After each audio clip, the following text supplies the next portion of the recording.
ओम गणेशाय नमो नमः। ओम नमो नारायण। ओम द्रम बृहस्पति नमः। ओम पद्मनाभम। प्रिय भक्तगणों, दर्शकों, ये आज का वीडियो सभी भक्तगणों के हेतु अभी वर्तमान में जिस दिन आप लोग रक्षाबंधन का पर्व मना रहे हैं, रक्षाबंधन तो है ही, लेकिन जो लोग पूरे श्रावण मास में, इस बार बहुत उपलब्धि हुई है सभी लोगों को कि 60 दिन का श्रावण मास हुआ है, क्योंकि ये अधिक मास था। और कुछ लोग इसको लीप ईयर बोल देते हैं, लोंद का वर्ष बोल देते हैं, शुभ नहीं मानते हैं, कई ऐसी बातें। ये भ्रांति युक्त बात है। लेकिन अधिक मास, अधिक का मतलब होता है अधिक। इसके अतिरिक्त हम आगे और चलते हैं। ये विशेष है नारायण मास, ये विशेषकर है हमारा हरि मास। और जो अधिक मास पड़ जाता है, एक्स्ट्रा पड़ जाता है, अतिरिक्त पड़ जाता है, उसको नारायण मास बोलते हैं, हरि मास बोलते हैं। अब ये महीना क्या था? और ये श्रावण मास का महीना है। तो श्रावण मास के महीने में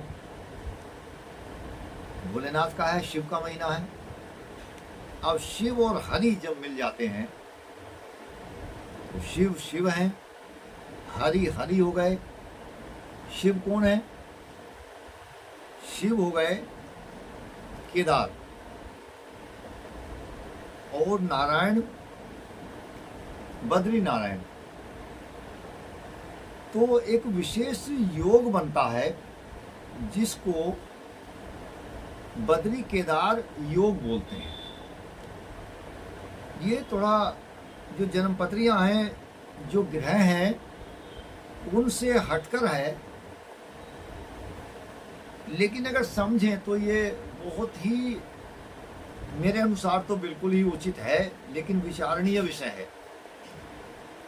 तो ये बद्री केदार योग बनता है। अभी मैंने जैसे बताया कि क्यों बनता है, लेकिन अब आइए, ये केवल बद्री नारायण केदार योग नहीं है, ये महा बद्री केदार योग है।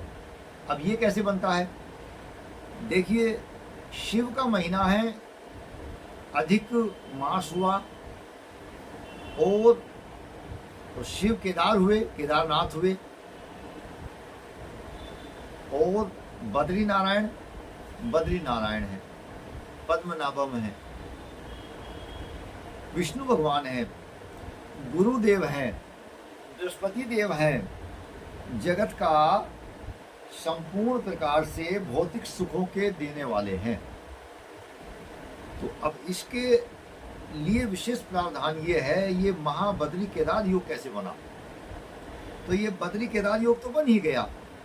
उधर जो है शिव का महीना है, शिव का महीना है, और अधिक मास होने के कारण से ये हरि मास या नारायण मास हो गया। तो बद्री केदार बद्री या बद्री केदार योग बना। अब लेकिन ये है महाबद्री केदार योग। अब महाबद्री केदार योग क्या हुआ? क्योंकि अभी 31 तारीख को इसी श्रावण मास में, जिस दिन के रक्षा सूत्र विधान अर्थात जो रक्षाबंधन है, वो गुरुवार को, गुरुवार गुरु का दिन है, विष्णु भगवान जी का दिन है, और बृहस्पति भी विष्णु भगवान जी का दिन होता है। तो ये हो गया बृहस्पतिवार नारायण का दिन, पूर्णमासी नारायण का दिन। तो ये महाबद्री योग बना। और शिव का महीना है, शंकर जी का महीना है, तो ये महाबद्री केदार योग बन गया। अब इसमें आपको क्या करना है?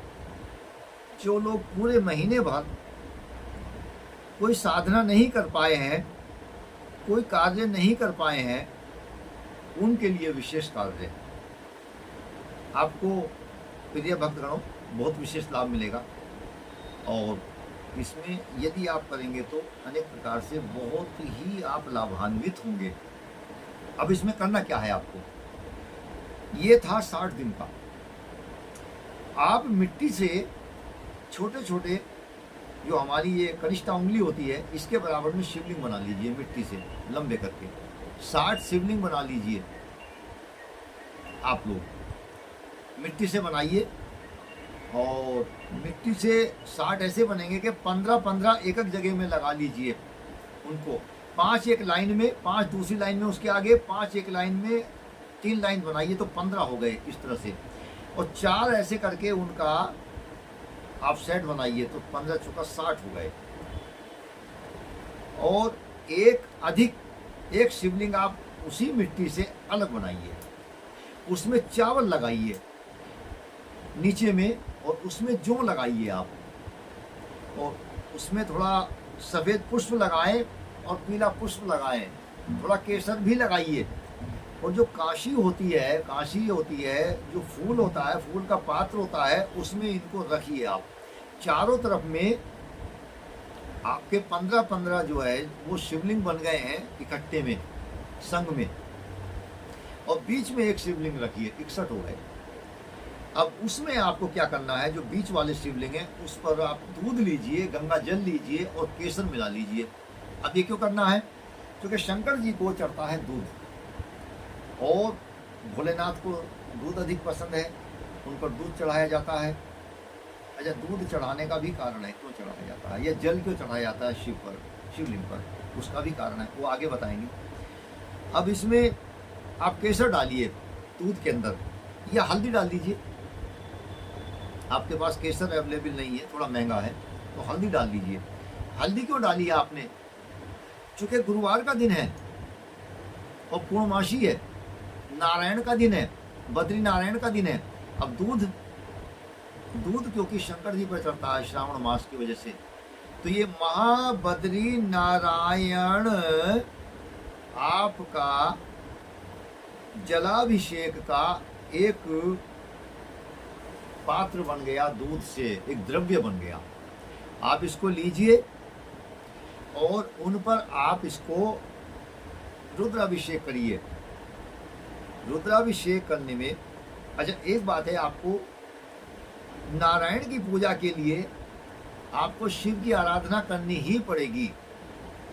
रामायण में एक जगह आ जाता कि शिव द्रोही मम दास कहावा, सो न सपने हूँ मोही न पावा। शिव द्रोही, जो शिव का द्रोही हो और मेरा दास हो, ये भगवान बोलते हैं, राम जी बोलते हैं, नारायण बोलते हैं कि मेरा तो दास होना चाहे, और शिव का द्रोही हो तो वो मुझको स्वप्न में भी नहीं भा सकते। इस प्रकार से ये हमको साधना करनी है इसमें। और उन शिवलिंगों को आप थोड़ा क्या छोड़ेंगे, उस पर काला तिल भी छोड़ेंगे। अगर आप बीमार हैं तो काला तिल छोड़िए और ओम नमः शिवाय का आप जाप करिए। अंत में उन जो शिवलिंग है आपके, उनको उठाकर उसी दिन में, या तो उसी दिन या उसके 3 दिन के बाद में, जो गणेश चतुर्थी आएगी भादों के महीने में, भाद्र पक्ष में, कृष्ण पक्ष में, उसमें आप गंगा नदी में या किसी भी नदी में उनका प्रवाह कीजिए, फूल के साथ, थोड़े बताशों के साथ में। इससे आपको विशेष लाभ मिलेगा और आप जो है महाबद्री नारायण केदार योग के भागी बन जाएंगे। आप लाभान्वित हो जाएंगे, आपको पूर्ण फल मिलेगा। आइए भक्तों, इसी के साथ में हम इस वीडियो का समापन करते हैं। अगली वीडियो में आपसे पुनः भेंट करेंगे। ओम नमो नारायण, ओम नमो नारायण, ओम नमो नारायण।